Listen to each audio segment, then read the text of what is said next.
എല്ലാ ദൈവമക്കൾക്കും ശേഷാല ECT കർത്താവിൻ്റെ വയൽ പ്രദേശത്ത് പാലിക്കുന്ന എല്ലാ എൻ്റെ സഹപഠനന്മാർ, ഇന്ന് ഈ ശുശ്രൂഷയ്ക്ക് അധ്യക്ഷം വഹിക്കുന്ന കർത്താവിൻ്റെ പ്രിയപ്പെട്ട ദാസൻ ഡോക്ടർ അബ്രഹാം ചാക്കോ, കർത്താവിൻ്റെ ശുശ്രൂഷയുമായി നമ്മുടെ മധ്യയിൽ കടന്നു വന്നിരിക്കുന്ന ക്ഷണിക്കപ്പെട്ട പ്രിയ pastor Roy Makkara. Especially I greet our guest preacher, Bishop Dr. Andrew Binda, Field Director of Church of God Asia Pacific. I greet his Lord. Praise God. ഇന്ന് കർത്താവ് നമ്മെ എല്ലാവരെയും അനുഗ്രഹിക്കട്ടെ.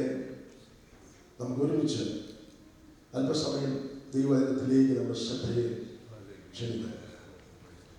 സാധാരണ തിരുമേശയ്ക്ക് മുമ്പ് അവിടെ മെസ്സേജ് ഉണ്ട്, നിങ്ങൾക്കൊരു പ്രതീക്ഷയുണ്ട് എന്താ പ്രസംഗിക്കാൻ പോകുന്നത്. നിങ്ങൾ ആ പ്രതീക്ഷയിൽ അല്പം തെറ്റിയാലും എന്നോട് പിണങ്ങരുത്. ഹല്ലേലൂയ. ഞാൻ അതുകൊണ്ട് ഹല്ലേലൂയ ഒരല്പസമയം ഇവരെ ശുശ്രൂഷിപ്പാനായിട്ടാണ് ഞാൻ ഇന്ന് ഈ സമയം വേർതിരിച്ചിരിക്കുന്നത്. എന്നാൽ ഞാൻ ഉദ്ദേശിച്ച സമയം മുഴുവൻ എടുക്കത്തില്ല. കാരണം അവിടെ ഇന്നത്തെ സമയത്തിൻ്റെ ക്രമീകരണത്തിന് വേണ്ടി ഞാൻ തന്നെ അത് സാക്രിഫൈസ് ചെയ്യാനാണ് ആഗ്രഹിക്കുന്നത്. ഇപ്പം അല്പം ലേറ്റാണ് നമ്മൾ പോകുന്നത്. അതുകൊണ്ട് കർത്താവ് അനുഗ്രഹിക്കട്ടെ. നമുക്ക് മീഖായുടെ പുസ്തകത്തിലേക്ക് നമ്മുടെ ശ്രദ്ധ ക്ഷണിക്കും. മീഖായുടെ പുസ്തകം 2-ാം അധ്യായം അതിൻ്റെ 12-13 വാക്യങ്ങൾ. Chapter 2 verse 12 and 13.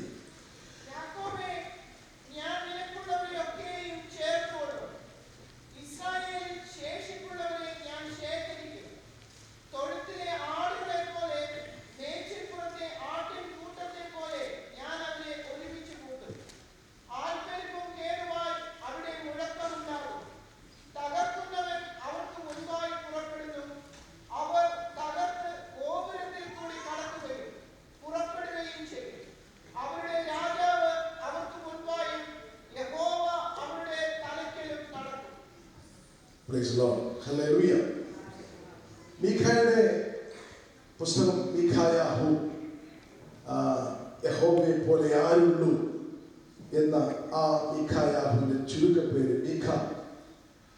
മീഖ യഹൂദയോടും ഇസ്രായേലിനോടും തന്റെ ദൈവത്തിന്റെ ആലോചന അറിയിക്കും.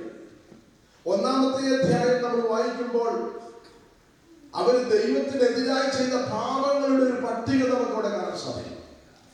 2-ാമത്തെ അധ്യായം വായിക്കുമ്പോൾ അവർ മനുഷ്യർക്കെതിരായി ചെയ്ത പാപത്തിന്റെ ഒരു പട്ടികയാണ്. ഇവർക്കെതിരെയുള്ള ഈ കുറ്റപത്രങ്ങൾ വായിച്ചു കേൾക്കുമ്പോൾ ഇത് വായിച്ചു വരുന്ന നമ്മുടെ മനസ്സിൽ വരുന്ന ഒരു ചിന്തയുണ്ട്.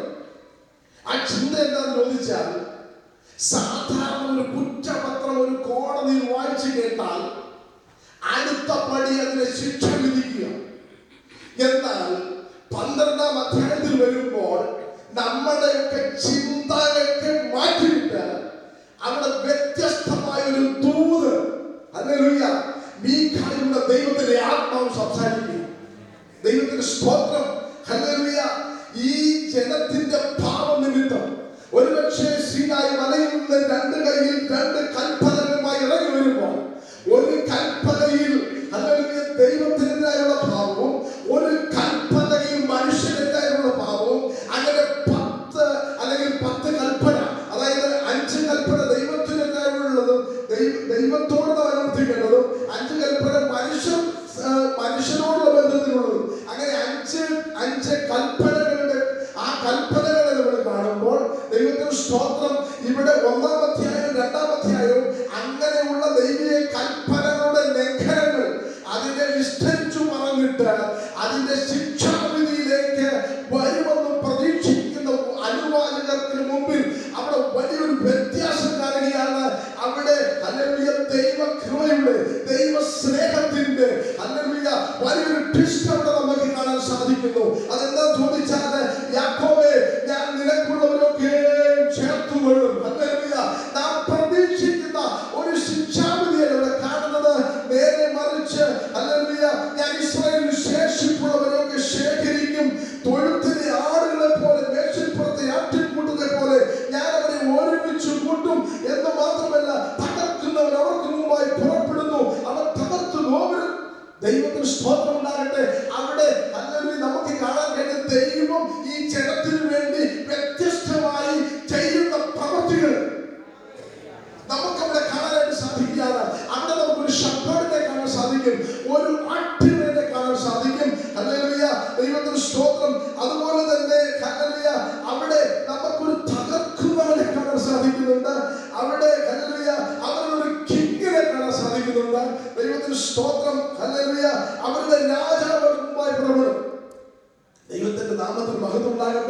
വ്യത്യസ്ത നിലകളിൽ ദൈവം അവർക്ക് വേണ്ടി ചെയ്യുന്നത് നമുക്ക് അവിടെ കാണാനായിട്ട് സാധിക്കുകയാണ്.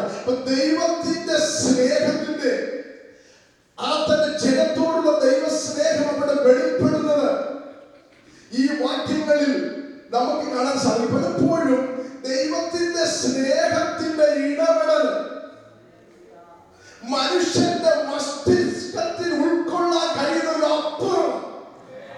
ഹല്ലേലൂയ, ദൈവത്തിന് സ്തോത്രം ഉണ്ടാകട്ടെ. എഫെസ്യ ലേഖനത്തിൽ ഒരു വാക്യമുണ്ട്, ഹല്ലേലൂയ, the love of Christ surpasses knowledge. ഹല്ലേലൂയ, പരിജ്ഞാനത്തെ കവിയുന്ന ക്രിസ്തുവിന്റെ സ്നേഹം. പൗലോസ് പറയുന്ന പ്രാർത്ഥന എന്ന് പറയുന്നത് നിങ്ങൾക്ക് എന്തെങ്കിലും കുറെ ഭൗതിക നന്മ ഉണ്ടാകണമെന്നല്ല, നിങ്ങൾ പരിജ്ഞാനത്തെ കവിയുന്ന ക്രിസ്തുവിന്റെ സ്നേഹത്തെ ഒന്ന് അറിയണമെന്ന് പ്രാർത്ഥിക്കുന്നു. ദൈവത്തിന്റെ നാമത്തിൽ മഹത്വം ഉണ്ടാകട്ടെ. ഈ ക്രിസ്തുവിന്റെ സ്നേഹത്തെ, അതിന്റെ ആഴത്തെ, അതിന്റെ വീതിയെ മനുഷ്യന് മനസ്സിലാക്കാൻ കഴിയാത്തത് കൊണ്ടാണ് പലപ്പോഴും ക്രൂശ് ഒരു പരാജയമാണെന്ന് ചിന്തിക്കുന്നത്. ഹല്ലേലൂയ, ക്രൂശ് ഒരു പരാജയമാണെന്ന് ചിന്തിക്കുന്നത് ക്രിസ്തുവിന്റെ സ്നേഹത്തെ ഒരു മനുഷ്യൻ തിരിച്ചറിയാൻ കഴിയാത്തത് കൊണ്ടാണ്. അപ്പോൾ പൗലോസിന് 3 കാരണങ്ങൾ കൊണ്ട് കൃത്യമായി കർത്താവിനെ എതിർത്തവന്. ഹല്ലേലൂയ, അതിൽ ഒരു കാരണം അല്ലെങ്കിൽ മരത്തിൽ തൂങ്ങുന്നവരെന്ന് ശപിക്കപ്പെട്ടവെന്ന് ന്യായപ്രമാണം പറയുന്നു. യേശു മരത്തിൽ തൂങ്ങി യാഗമായി തീർന്നു. അത് യേശുവിന് ഒരു ക്രൂശ് മരണമുണ്ടായി. ദൈവത്തിന് സ്തോത്രം ഉണ്ടാകട്ടെ. എന്നാൽ അങ്ങനെ കർത്താവിനെ വെറുത്ത ഒരു ശത്രുവായി കണ്ട അതേ പൗലോസ് പറയുകയാണ്, നിങ്ങൾ പരിജ്ഞാനത്തെ കവിയുന്ന ക്രിസ്തുവിന്റെ സ്നേഹത്തെ അറിയോ. അങ്ങനെ നമ്മുടെ അറിവുകൾക്കുള്ളിൽ മനസ്സിലാക്കാൻ കഴിയുന്നതിന് അപ്പുറമാണ് ക്രിസ്തുവിന്റെ സ്നേഹം. ഞാൻ കഴിഞ്ഞ ദിവസം ഈ സോമനാഥ് എന്ന് പറയുന്ന ഒരാളുടെ ഒരു ചെറിയ ഒരു ടോക്ക് അദ്ദേഹത്തിന് സോമനാഥിനെ ഞാൻ പരിചയപ്പെടുത്താം. ISROയുടെ ചെയർമാനാണ്. ISRO എന്ന് പറഞ്ഞാൽ ഇന്ത്യൻ സ്പേസ് റിസർച്ച് ഓർഗനൈസേഷൻ. അദ്ദേഹം പറയുകയാണ്, നമുക്ക് ചിലതൊക്കെ അളക്കാൻ പറ്റും, പക്ഷെ ഇതൊന്നും നമുക്ക് മനസ്സിലാക്കാൻ പറ്റുന്നില്ല.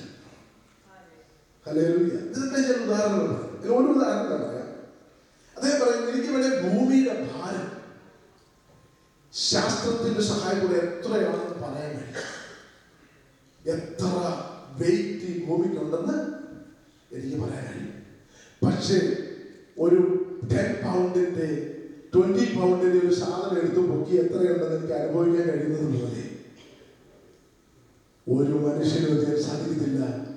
ഈ ഭൂമിയുടെ ഭാരം എത്രയുണ്ടെന്ന് അവർക്ക് മനസ്സിലാക്കാൻ കഴിയില്ല. അവരുടെ മസ്തിഷ്കത്തിലെല്ലാം ദൈവത്തിന് സ്തോത്രം ഉണ്ടാകട്ടെ. ഇത് വായിച്ചപ്പോൾ എനിക്ക് തോന്നി, ദൈവസ്നേഹം എന്ന് പറയുന്നത് ഹല്ലേലൂയ, അത് അളക്കാൻ പോലും കഴിയത്തില്ല. പിന്നെ എങ്ങനെ ഹല്ലേലൂയ നാം ഓരോരുത്തരും അതിനെ ശരിയായ രീതിയിൽ ഉൾക്കൊള്ളാൻ കഴിയും. ഹല്ലേലൂയ, എത്രത്തോളം നമുക്ക് അനുഭവിക്കാൻ കഴിയുന്നു അത്രത്തോളം നമ്മൾ അനുഭവിക്കുന്നതേ ഉള്ളൂ. എന്നാൽ ദൈവത്തിന്റെ സ്നേഹം അത്രത്തോളം ആഴവും നീളവും വീതിയും ഉയരവും ഉള്ളതാണ്. ഞാൻ പറഞ്ഞല്ലോ, ദൈവസ്നേഹത്തെ മനസ്സിലാക്കാത്തടത്തോളം കാലം നമുക്ക് ക്രൂശിനെ മനസ്സിലാക്കാൻ കഴിയില്ല. ഹല്ലേലൂയ, അതുകൊണ്ടാണ് ക്രൂശിന്റെ വചനം പലർക്കും പോഷകമായി തീരുന്നത്. എന്നാൽ അങ്ങനെയുള്ള പൗലോസ് ഹല്ലേലൂയ കൊലോസ്യർക്ക് ലേഖനം എഴുതുമ്പോൾ അതിന്റെ 2-ാം അധ്യായത്തിന്റെ 13-15 വാക്യങ്ങളിലേക്ക് നമ്മുടെ ശ്രദ്ധയിൽ വേഗത്തിൽ തിരിക്കുമ്പോൾ 2-ാം അധ്യായം കൊലോസ്യർ 2:13-15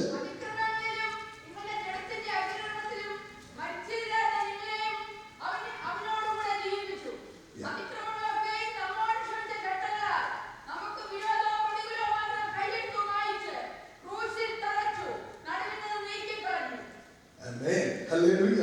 എന്നിട്ട്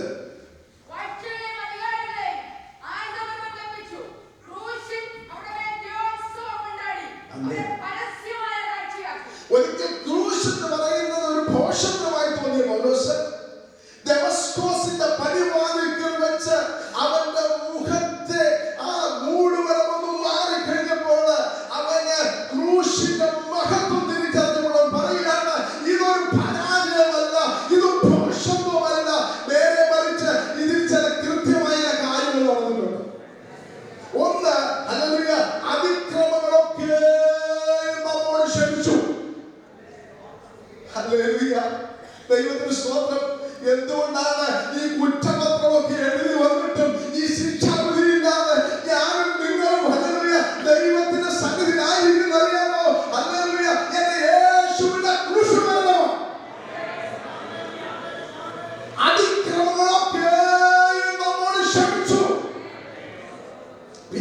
സംഭവിച്ചേ?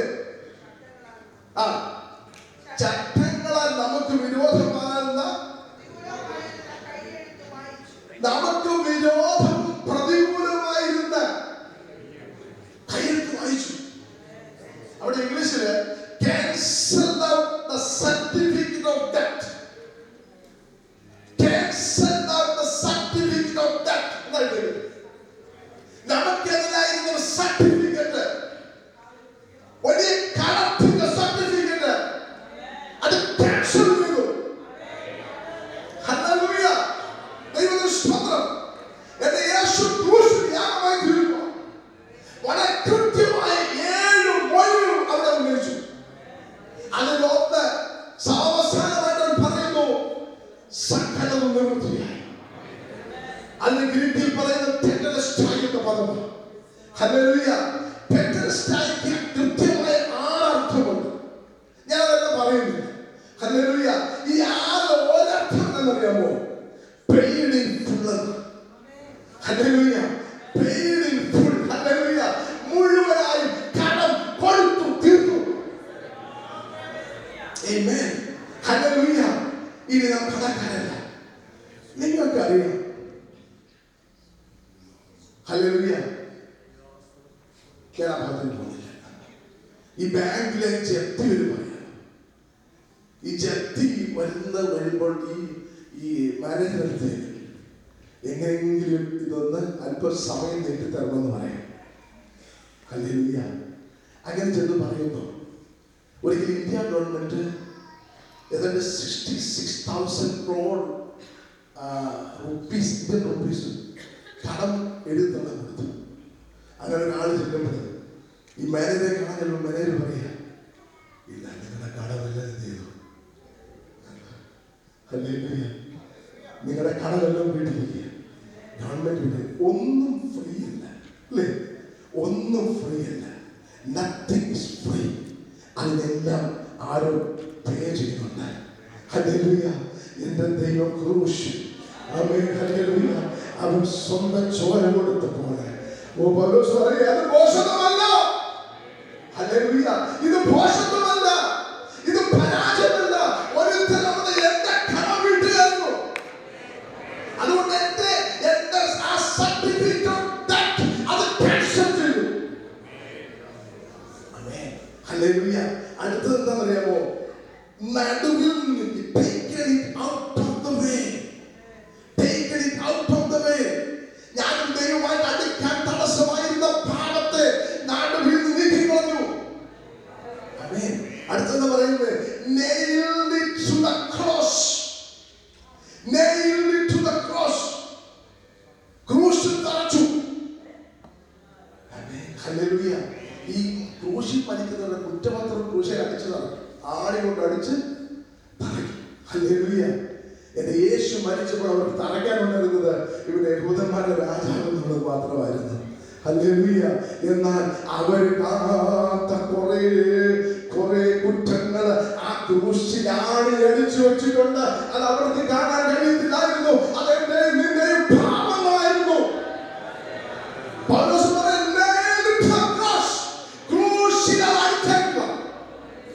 അതിന്റെ ശിക്ഷ അവർ അനുഭവിച്ചു.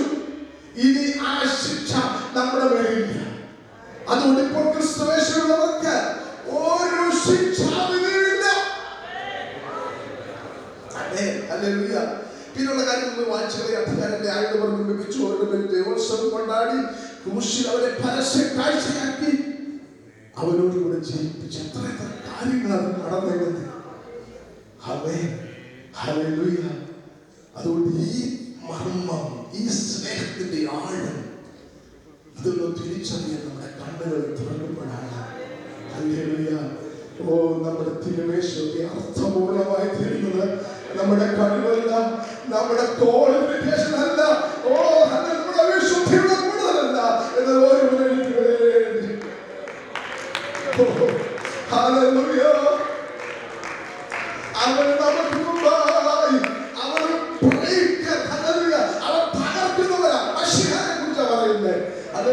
നമ്മുടെ കഴിവുകൾ പറ്റത്തില്ലായിരുന്നു.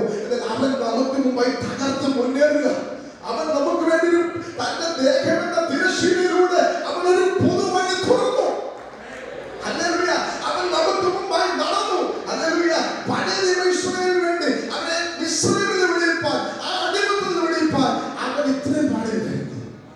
ഹല്ലേലൂയ. അവിടെ മോശ അയച്ചു, 10 ബാധകൾ അയച്ചു. എന്നാൽ ഹല്ലേലൂയ പാപത്തിന്റെ ചങ്ങലകളെ തകർക്കുവാൻ, പാപത്തിന്റെ ബന്ധനങ്ങളെ തകർക്കുവാൻ എന്റെ യേശു തന്റെ സ്വന്തം ജീവൻ നൽകി, സ്വന്തം ചങ്കിലെ ചോര നൽകി. ആമേൻ. ഹല്ലേലൂയ. തകർക്കുന്നവൻ നമ്മുടെ കർത്താവ്. അവൻ പാപത്തിന്റെ ചങ്ങലകളെ തകർത്തു. പുത്രൻ സ്വാതന്ത്ര്യം വരുത്തിയാൽ നിങ്ങൾ സാക്ഷാൽ സ്വതന്ത്രനാണ് എന്ന് യേശു പറഞ്ഞപ്പോൾ, യേശുവാണ് മനുഷ്യരെയാണ് തകർക്കുന്നവൻ. അവൻ നമുക്ക് മുമ്പായി തകർത്തു മുന്നേറി. നമുക്കിനി ഒറ്റ ഉത്തരവാദിത്തമുള്ളൂ. അവൻ തുറന്ന പാതയിലൂടെ നമുക്ക് അവരുടെ പുറകെ ധൈര്യത്തോടെ നമുക്ക് മാർച്ച് ചെയ്ത് മുന്നേറാം. ഹല്ലേലൂയ. ഒറ്റ വാക്കുകൂടെ പറഞ്ഞ് അവസാനിപ്പിക്കട്ടെ. ഹല്ലേലൂയ. ഇതാ ഗേറ്റുകൾ തുറന്നു, ചങ്ങലകൾ തകർന്നു. ഹല്ലേലൂയ. എന്നാൽ നിന്റെ ജീവിതത്തിൽ അനുഭവം ലഭ്യമാകണമെങ്കിൽ നീ എഴുന്നേറ്റ് ആ ദൂതന്റെ പുറകെ നീ നടന്നേ പറ്റുകയുള്ളൂ. ആമേൻ. ഹല്ലേലൂയ. എന്നാൽ നീ ഭയപ്പെട്ടിരിക്കുന്നെങ്കിൽ ഇവിടെ ഹല്ലേലൂയ ഇപ്പോൾ ദൈവത്തിന്റെ ദൂതൻ എന്ന് വിളിക്കുമ്പോൾ, ഹല്ലേലൂയ നിന്റെ ചങ്ങലകൾ തകർന്നപ്പോൾ നീ പോയിരുന്നെങ്കിൽ അല്പം കഴിയുമ്പോൾ മറ്റൊരു ദൂതൻ വരും. അത് ഹേരോദാവിന്റെ ദൂതന, അത് മരണത്തിന്റെ ദൂതന. ഇന്ന് ഈ പകൽക്കാലം എന്നെ കേൾക്കുന്ന ദൈവമക്കളെ, ഹല്ലേലൂയ സ്തോത്രം, അവൻ ചങ്ങലകളെ തകർത്തിട്ടുണ്ട്. ആ ബന്ധനങ്ങളെ നീ പേടിക്കണ്ട, ആ ഗേറ്റുകളെ നീ പേടിക്കണ്ട. ഒന്നാം കാവലും രണ്ടാം കാവൽ എന്നെ തുറന്നിരിക്കുക. നിന്റെ ഉത്തരവാദിത്വം നീ അവന്റെ പുറകെ ധൈര്യത്തോടെ പോകും. ആമേൻ. ആ വാക്യങ്ങളൊക്കെ നമുക്ക് ഇവിടെ കാണാൻ സാധിക്കും. ദൈവമായ കർത്താവിന്റെ വചനങ്ങൾ നമ്മെ